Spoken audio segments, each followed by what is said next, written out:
मेरे सहयोगी बलराम भी वहां पर मौजूद हैं, उनके पास भी मैं आपको लिए चलता हूं। बलराम, खास तौर पर महिलाओं को अपने साथ लेकर पैदल मार्च करते हुए यहां तक पहुंचना, इसका क्या मायने मतलब निकाला जा सकता है? इसमें क्या कुछ खास आप देखते हैं?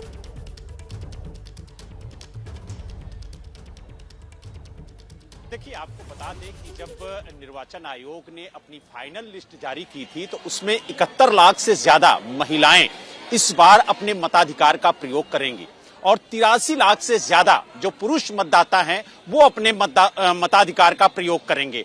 और जिस तरीके से आज महिलाओं के साथ अरविंद केजरीवाल कलेक्ट्रेट पहुंचे हैं अपने नामांकन को दाखिल करने के लिए, उसको लेकर के एक संदेश देना चाहते हैं कि जो महिलाएं पिछले 10 सालों से आम आदमी पार्टी और अरविंद केजरीवाल के साथ हैं वो आगे भी उनके साथ रहेंगी। और यही वजह है कि उन्होंने महिलाओं को अपने पक्ष में करने के लिए 2100 रुपए सम्मान राशि के तौर पर देने का ऐलान भी किया है। हम अपने सहयोगी से कहेंगे कि थोड़ा तस्वीरों के माध्यम से दिखाएं कि किस तरीके से जो महिलाओं का सैलाब उनके साथ आया था वो इस वक्त कलेक्ट्रेट के बाहर मौजूद है और कोशिश यही की जा रही है कि यहां से एक संदेश दिया जाए कि जो दिल्ली की महिलाएं हैं वो अरविंद केजरीवाल के साथ हैं। और लगातार जिन महिलाओं से हम बात कर रहे हैं वो यही कह रही हैं कि पिछले 10 सालों में अरविंद केजरीवाल ने उनका साथ दिया है और अब 2100 रुपए देने का वादा किया, मुफ्त बस सेवा दी, तीर्थ यात्रा दिया, तमाम चीजें दी। आप क्या कहेंगी? उनके वादों से, उनके ऐलान से आपको भरोसा है या फिर जिस तरीके से बीजेपी कह रही है कि ये सिर्फ चुनावी घोषणा है और कुछ नहीं? ना, ये हमारे देश के लिए हीरो है, हमारे महिलाएं के वो भाई है। जितना अपना भाई ने नहीं किया उतना इन्होंने सब महिलाओं का सम्मान किया। सब राजनीतिक दल तो कह रहे हैं कि हम महिलाओं को सम्मान राशि देंगे। कांग्रेस 2500 देने की बात कर रही है, लाडली योजना के तहत बीजेपी भी देने की बात कह रही है, जल्द ही घोषणा भी करेगी। तो आखिरकार अरविंद केजरीवाल पे ही भरोसा आप लोगों को क्यों है? उन्होंने अच्छा काम किया है तो उन्हें आना चाहिए। लेकिन कुछ लोग तो मैं बीच में रोक रहा हूं, प्रवेश वर्मा वहां से रवाना हो रहे हैं, मेरे सहयोगी अंकित गुप्ता वहीं पर मौजूद है। अंकित,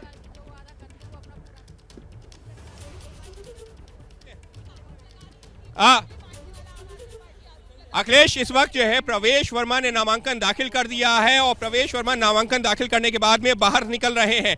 और नामांकन दाखिल करने के दौरान जब प्रवेश वर्मा यहां पर मौजूद हैं तो इसी के साथ में अरविंद केजरीवाल भी पहुंच चुके हैं।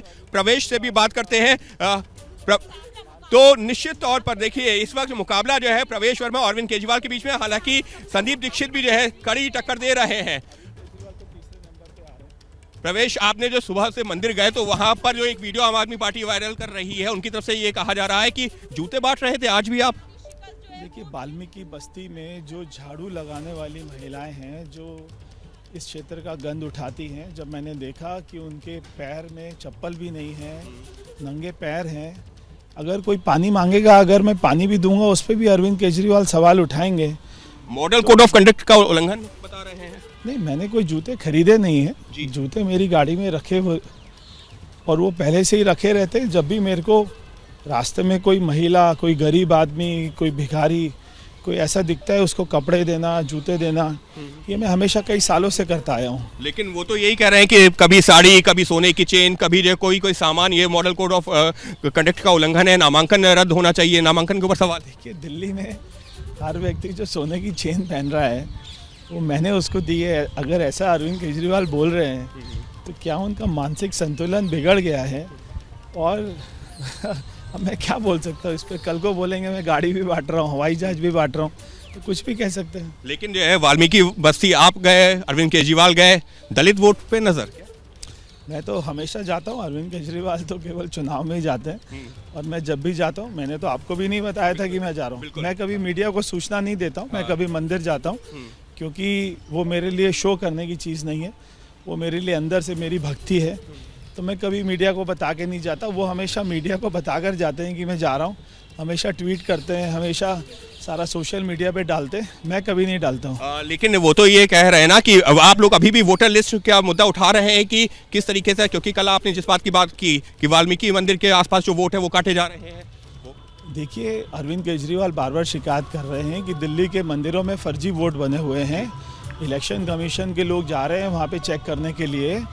तो मैंने है, केवल ये अंकित। कहा कि अरविंद केजरीवाल दिल्ली के मस्जिद और दरगाहों में भी तो चेक करवाएं कि वहाँ चलिए पे ठीक कितने है, फर्जी लौटेंगे वोट हम हैं। अंकित आपके पास, दोबारा आपसे बातचीत होगी, लेकिन अब जरा मैं दीपक का रुख करना चाहूंगा। मेरे एक और सहयोगी हमारे साथ जुड़े हुए हैं जो इस कवरेज में लगातार हर अपडेट आप तक वो पहुंचा रहे हैं। दीपक, यहां का जो चुनाव है, नई दिल्ली विधानसभा सीट की अगर बात की जाए, ये कितना दिलचस्प इस बार आपको नजर आ रहा है? क्या ये त्रिकोणीय मुकाबला हो सकता है? बहुत दिलचस्प मुकाबला है अखिलेश। जिस तरीके से परवेश वर्मा को बीजेपी उतार दिया है, जो कि पूर्व सांसद रहे हैं, तो जिस तरीके से लगातार अटैक कर रहे हैं आम आदमी पार्टी पर, तो कोशिश आम आदमी पार्टी की भी है कि उसका जवाब दे सके। हमारे साथ प्रियंका कक्कड़ हैं, मुख्य प्रवक्ता। आज भी आप लोगों ने एक वीडियो दिखाया जिसमें कहा कि परवेश वर्मा आज के दिन भी जूते बांट रहे हैं वाल्मीकि मंदिर जब पहुंचे थे। देखिए, उनके पास ऑप्शन नहीं है, वो यही सब काली करतूतें करते हैं। वो दिल्ली में अगर सोने की चेन बांट कर उनको लग रहा है कि वो दिल्ली के लोगों को खरीद सकते हैं, उनको लग रहा है कि जो 10,000 रुपये आए थे उसमें से 9,000 रख के 1,000 रुपये दिल्ली की जनता को बांटेंगे तो दिल्ली की जनता उनको वोट करेगी। उनको लग रहा है कि एक अवैध बंगले पे कब्जा किया हुआ है जिसमें सिर्फ 4 वोट थे और बाद में लोकसभा के टाइम 23 वोट हो गए 15 दिसंबर के बाद। उनको लगता है कि दिल्ली की जनता ये सब एक्सेप्ट करती है, तो उनको गलत लगता है। लेकिन एफआईआर तो आप लोगों पे दर्ज हो रही है, अब तक 4 एफआईआर दर्ज होना चुनाव से पहले, क्या देखिए, हमने तो पहले भी कहा था आतिशी जी भी अरेस्ट हो सकती हैं, एफआईआर भी होंगी मनीष जी के ठीक है ऊपर। दीपक, मैं लौटूंगा आपके पास, दोबारा आगे भी हम बातचीत करेंगे।